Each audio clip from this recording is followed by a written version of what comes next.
Welcome to Inside the Castle, the podcast that goes behind castle doors to have real conversations with real people about solving the nation's toughest challenges. I'm one of your hosts today, Aaron Snyder. And I'm Angie Fryerman. In this episode, we're talking about the Federal Employee Viewpoint Survey, commonly known in the Corps as FEVS. Today, we have Jerry Dorsey, the Chief Human Capital at Corps Headquarters, and Abigail Maher, the Human Resource Specialist at Corps Headquarters. But before we get into talking with our guests, Angie, I was kind of curious. I know I've been with the Corps about 20 years. Seems like I've been doing FEVS for at least 20 years. Sometimes it feels like more, maybe. Kind of curious, what are your thoughts on FEVS? I know it's something that always we get emails on and hounded for, but I'm just curious what your take is on this. Yeah, so before we started this podcast, I was thinking about the first time that I actually took a FEV survey. And like you, it's been 20 plus years, so my memory's a little foggy. But I certainly don't remember doing it when I first started, so it must not have been a huge emphasis 20 some years ago. But I do remember recent years getting the survey. And actually, you know, I've had the opportunity to sit down with the leaders and kind of look at some of the results that's come in from past FEV surveys at a district. And it's very interesting to take a look at it. You know, hopefully Jerry and Abigail will get into this, but sometimes I feel like people think that this information doesn't get looked at or used. And I have firsthand experience that leaders do take a look at it. Sometimes just making change in the organization takes a little bit of time. Yeah, I think that's a good point. And that's kind of my experience too. When I was not a supervisor, I was like, these aren't useful. You know, supervisory team doesn't do anything with it. And then I became a supervisor and I started looking at this stuff and it's like, oh, how can we improve the organization? And we really did take it to heart, but I think, you know, change is hard and challenging. And sometimes there's just like topics that come up that's like, oh, I'd love to change that. And somehow we're just not able to, but it's a great tool for us to get input from the staff and be able to see how people are really feeling, because sometimes they're not always necessarily open to share talking to a person, but in an anonymous survey, I think it seems to be helpful that they can really share those opinions. I think that's a great time for us to learn a little bit here about Jerry and Abigail. Jerry, can you just tell us about yourself and the role with the Corps? Absolutely. Good afternoon, everybody. I'm Jerry Dorsey, serve as the Division Chief for the Human Capital and Data Integration Division with the headquarters HR team. Our division does a lot of really, really cool stuff. We oversee data analytics, employee engagement, which we'll get into FEVS that we'll talk about today, strategic human capital planning, and then also day-to-day support for the HR leadership team as well. So a little bit of background about me. I've been with the Corps for almost 9 years. Some days it seems like more than that. Some days it seems like less. But it's been just an awesome experience for the last 9 years. Prior to that, I was with TRADOC for a couple of years, and then I started my career as a Department of Navy HR intern. And Abigail? Good afternoon. I'm Abigail Maher. I'm on the Human Capital team under the HR Directorate. I have been with the Corps since 2016, originally with the career program 18, coming here from Germany. So a big different change for me in the DC area. And I joined Jerry's team in 2018 and just took off with the FEVS. And now I do the communications and the marketing piece. Well, thank you both for being here today. I really appreciate you taking the time to talk to us. I really am looking forward to hearing more about the FEVS, and particularly, you know, what do you think every federal employee should understand about the survey? And so, Jerry, we'll start with you. Hey, thanks. That's a great question. And so what I would say to start this one out is, can't speak for every single agency that's out there, but your feedback really, really counts at the Corps of Engineers. So the FEV survey, it's a really, really important tool. In fact, it's the best tool that we have, the best measuring stick to see how well we're recruiting and retaining talent. And so that really cascades down through all levels of the organization. So your feedback's important, and then also it's acted upon as well. We'll talk a little bit more about this, but we mandate every organizational subcomponent to do an action plan and submit those to headquarters. Abby actually tracks those. Those are posted out there on our HRKM portal that's open to every single employee and also the leadership as well. So there's that visibility that's there. Also, best practices, those are briefed regularly at our senior leader executive governance meetings. And also General Spellman, our CG, tracks those action plans and scores whenever he goes with him on travel. He's got that with him. And I believe he's read every single action plan that is out there. I don't remember the number. Abby, I don't know if you remember the number, but I think it's more than 60 action plans that we got for this year from all levels of the organization. Yeah, Jerry, that's correct. We had an overwhelming response, and I think there are just some great takeaways there. And actually, we shared some of those in a forum within DOD and another community of practice. So a very good show on the core on that and how we do business with FEVS. Yeah, that's really important to hear. And I was recently at an EGM, and they were giving out a number of awards based on the feedback that's been received. And it seems like the core's feedback over the years, at least from my perspective, seems like it's been improving. The core as an organization maybe has more self-awareness. But can we talk a little bit about why this survey is so vital for USACE and really the brand of USACE as we look forward? Hey, thanks. And that's a great question. I think across the government, folks assume that, hey, only the leadership looks at the FEVS survey. And that's definitely true at the core. The leadership does pay very close attention to this, but it's also really important across all levels of the organization, from first line supervisors, middle management, senior leadership, and then also employees as well. And I really feel like it's part of our culture, soliciting and acting upon that feedback. And taking kind of a trip back in time here, about 9 or 10 years ago, to one of our previous CGs, General Bostic, he really lit a fire under the organization. Starting in 2014, when we look back, we had terrible response rates. It was maybe 20 to 25%. Our scores were not very good on the best places to work. And he really said, you know what? We're going to own these results here. Like, I know the core is a great place to work, and it's not reflected in these scores here. And so we need to do a better job as a leadership team. And so he got the entire leadership team to buy into that. And that really was the paradigm shift for the culture. And so that's been a really, really important piece of it. And so I feel like that's just kind of baked in and ingrained in the USACE culture. You mentioned too on the Best Places to Work Awards. We just had our 6th annual ceremony a couple of weeks ago at the EGM in Fargo. And I think this is kind of serves a couple different purposes. It's a great motivator. Those district commanders and leaders out the organization, you don't want to be one of those organizations that doesn't get a Best Place to Work award or even a higher award. And so I think that's a great motivator. And then also it helps us recognize where are the best practices throughout the organization as well. Where are those top performing organizations, and how can we steal shamelessly across the organization to be able to employ those? And so the final thing that I'll note here, our leadership team really sets the tone from the top down on this, starting with the CG. I mentioned a couple of things. He's read every single action plan that's out there. He asked me personally for a copy of every single one of those. So Abby and I printed a copy of all 50 or 60 plans, and we got those 3 or 4 months ago. And knowing how he likes to read, he's read every single one of those. And so there's that accountability there as well, that he wants to see what's going on at the local level, and also make sure that folks are implementing those actions and communicating that back to employees in the field as well. And so that's a really, really important piece. Yeah, it's great to hear that the leaders are really looking at that. It does not surprise me that the chief is wanting to look at every single one of them. He is definitely one that really cares about the people that he works with.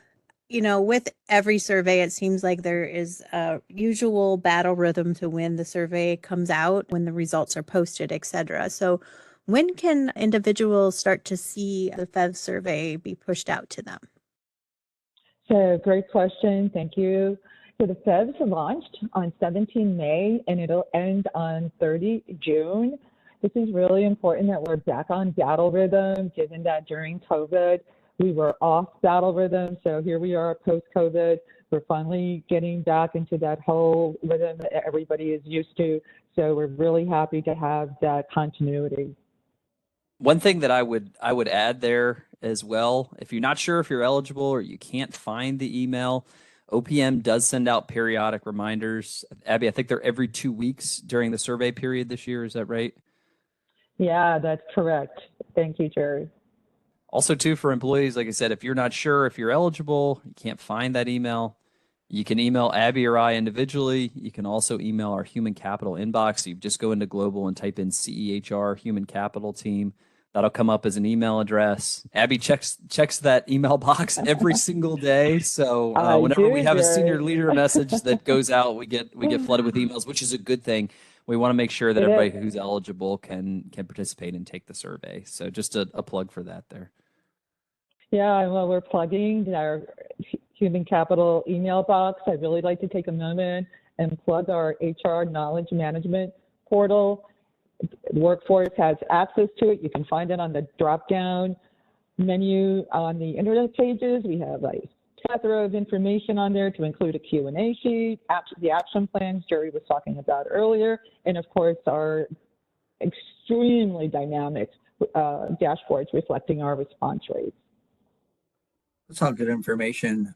And I'm sure the multiple emails that we get reminding us will keep us on our toes. So hopefully everybody out there can respond. But I did notice you said that OPM sends out this email. So it kind of makes me wonder, if OPM is sending out the email, what is the core HR's role in executing the FEVS and processing the information that's gathered?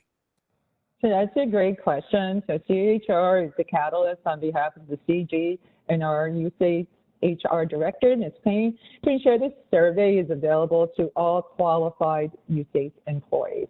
Again, if you want to know if you're qualified, reach out to Jerry or I. But more importantly, we are responsible for communicating also to the MSC divisions and the other organizational components, their response rates, and reflecting the pulse of the workforce and ensuing real change. Hey, Abby, one thing that I would add to on this, so OPM has a central database that they pull from. Sometimes email addresses are not always correct in those databases. So we've got a fantastic data analytics team that's able to resolve about 95% of those issues within that survey roster there. And that way we can make sure as many people as possible are getting their email address, because sometimes this old database can have old AKO emails or emails that have not been migrated over yet to the usace.army.mil. So that's really, really important. We're losing a segment of the population there if we don't have those email addresses updated. So just wanted to highlight the work that the team has done there as well to make sure we widen the scope of that survey population. That's a great point, Jerry, especially for those with the core that are overseas. Sometimes their emails can be a little complicated. So we really do our best to make sure that they're obviously heard, and we apply all those measures Jerry was talking about regarding the analytics. And of course, OPM is a great partner in resolving those issues as well. I have firsthand experience executing customer surveys for the Corps of Engineers, so I understand how important it is to have the right address going to the right person, and the amount of work it takes, even if the survey is administered by another organization. You still have to go in and take a look at the results and kind of do the analysis on your own terms there. I just want to thank you for all your work on that one. Really, we mentioned earlier, Aaron and I started off the podcast talking about our understanding of the FEVS survey, and I think there are some misunderstandings of the survey, particularly, why it's given, what we did with the information. So what's something that people seem to misunderstand about the FEVS survey? That's a really great question. And one common misperception surrounding FEVS is that it's just another survey, and that prompts survey fatigue. However, FEVS is really critical, and it's a tool broadly used by the U.S. government to gather feedbacks on various aspects of the employee work experience. And as a member of the external communities of practice premised on FEVS, I can tell you that I have both heard and seen the valuable insights as well as the data-driven decisions to enhance the federal employee work experience. And that's grown exponentially as well over the last 4 years I've been doing FEVS. Jerry, any thoughts on that, please? Yeah, I would add too, I think another misconception too is that the public doesn't see this. This actually has a really, really big impact, especially on our recruitment efforts. So Federal Employee Viewpoint Survey, the Partnership for Public Service, they're a nonprofit that's aimed at helping the efficiency of government. They take some of the most critical FEVS questions that are out there, and they rack and stack all of the agencies that are there throughout government based on agency size and then also subcomponents as well. There are over 400 agency subcomponents. So this is really, really important because we have found, I've seen this in my personal experience numerous times, and we've also heard this a lot as well. A lot of prospective applicants are going out there before they go to interviews at the Corps of Engineers, before they apply to positions, are going in, Googling for the best places to work and seeing where the Corps falls on that list. And so that has a really, really big impact. Even if we don't decide to do anything with the data, the public is seeing that and making prospective employment choices from that. So that's just something I wanted to underscore there. I think that's an important thing to consider too. I never thought of the public using that or potential people to come to work for the Corps. One question I've heard from, or statements I've heard from folks about not filling out the pass was like, oh, my supervisor is going to find out what I said. Like, I may not have the greatest supervisor, but I don't want to be found out because I think I could have repercussions from that.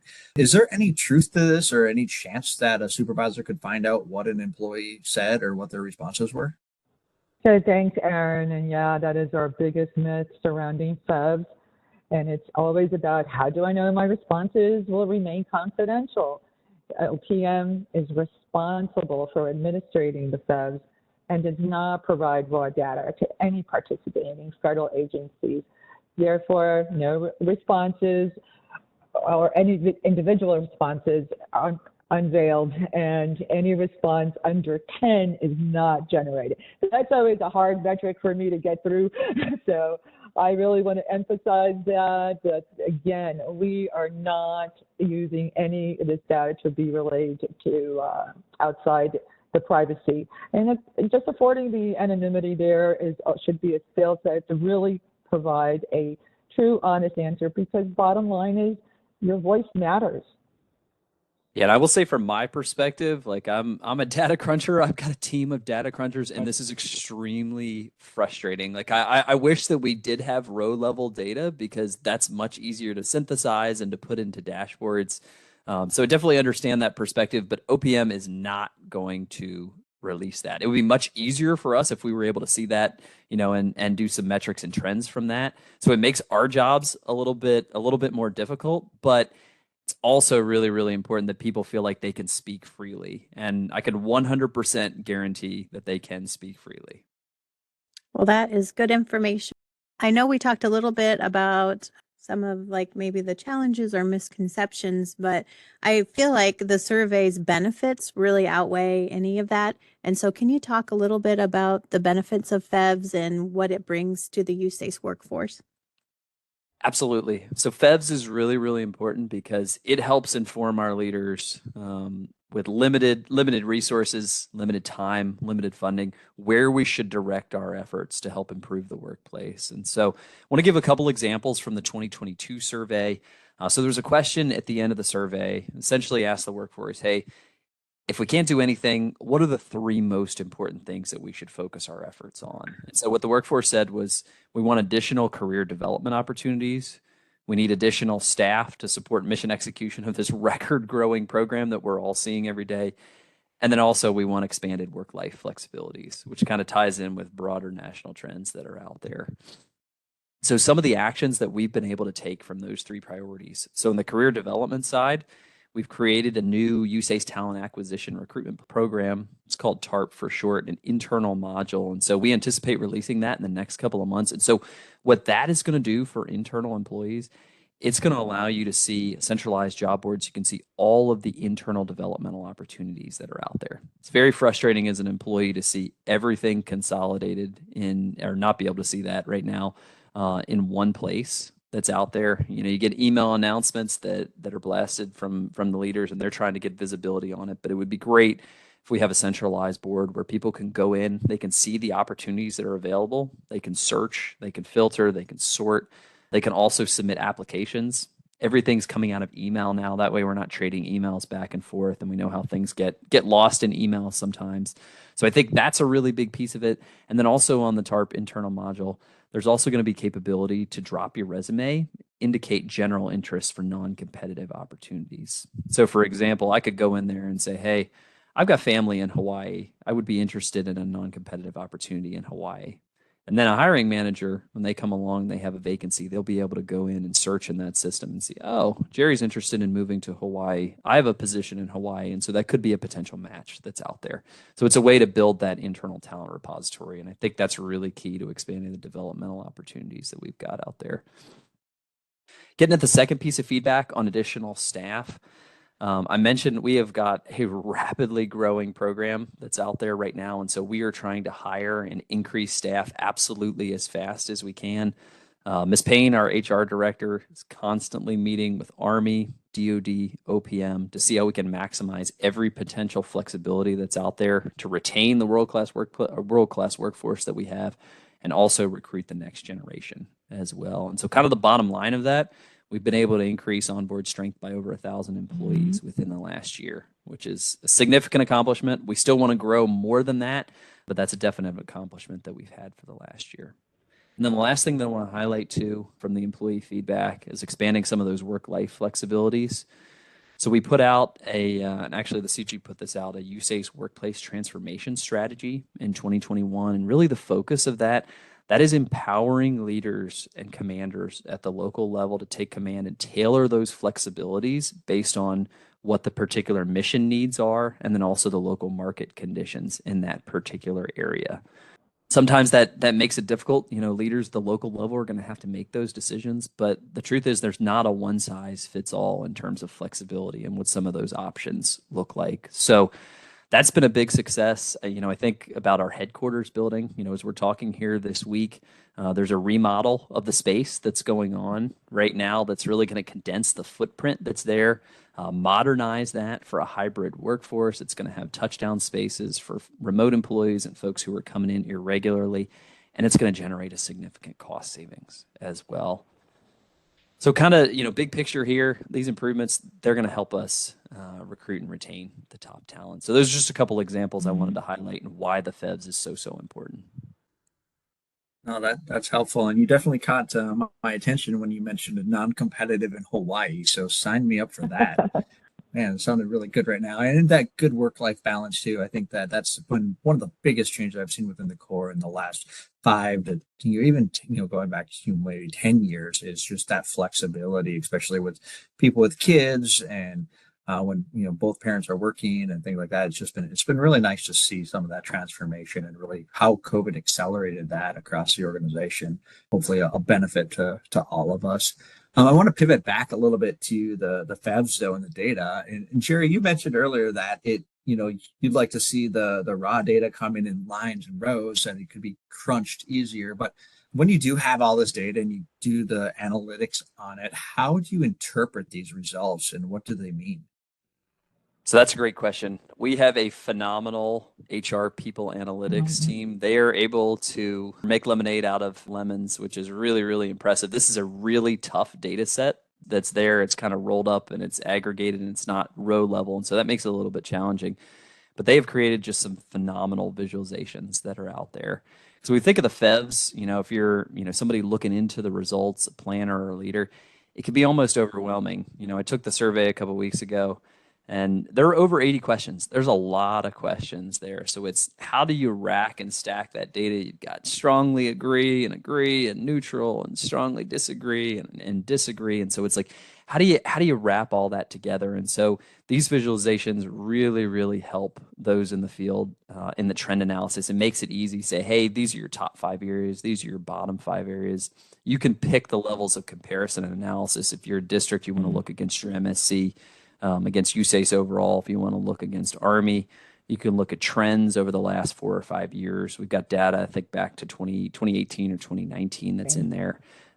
So that is really, really helpful for those in the field to be able to see that, because really we want folks to spend less time on analyzing the data, more time on implementing actions and communicating those actions back to the workforce. So one final thing I do want to highlight, we mentioned earlier on the action plans. These dashboards and the data from the previous year, those influence future year action plans. And so being able to see that data, rack it and stack it really easily, that's a vital piece to shaping the actions going forward. Well, thank you for telling us more about the data. That's helpful to better understand how that all is interpreted. So we're nearing the end of our time together, and I just wanted to give you the opportunity to say your last words to the workforce. So Jerry, we'll start with you. Anything you want to say to the workforce?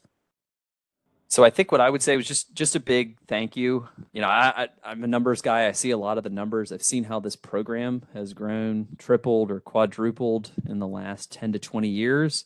Our end strength has not gone up that much. And so you can do some of the math. We've got people doing more. And so we've had to figure out ways to get more efficient and really to do more with the same amount. And so I just want to credit the workforce for their innovation, their commitment to getting the job done, to the mission, to delivering those projects on time within budget safely. And so that's really, really important. And the last thing I would highlight too is just thanks for sharing your feedback with us on the FEVS survey. It really does make a difference. It's not just talk, we also walk the walk as well. So thanks for that. And how about you, Abigail? I just want to endorse Jerry's comments. Thanks to the workforce. Your voice matters. Please reach out to us with any questions. We're here to really support this incredible effort that's a real game changer. And I think we've really touched on those areas that have just been dramatically changed by FEVS and what it influences. Thank you, Jerry and Abigail, for joining us today for this edition of Inside the Castle. We appreciate you and your insights. To our listeners, we want to hear from you and what topics are important to you and people you're interested in hearing from. Until next time, be safe, be innovative, and most importantly, share your opinions and fill out the FEVS. Thanks for joining us for this Inside the Castle podcast. To provide your feedback, email us at cw.infrastructure.team@usace.army.mil. Stay tuned for additional Inside the Castle podcasts as we explore life inside the Corps and revolutionize civil works together.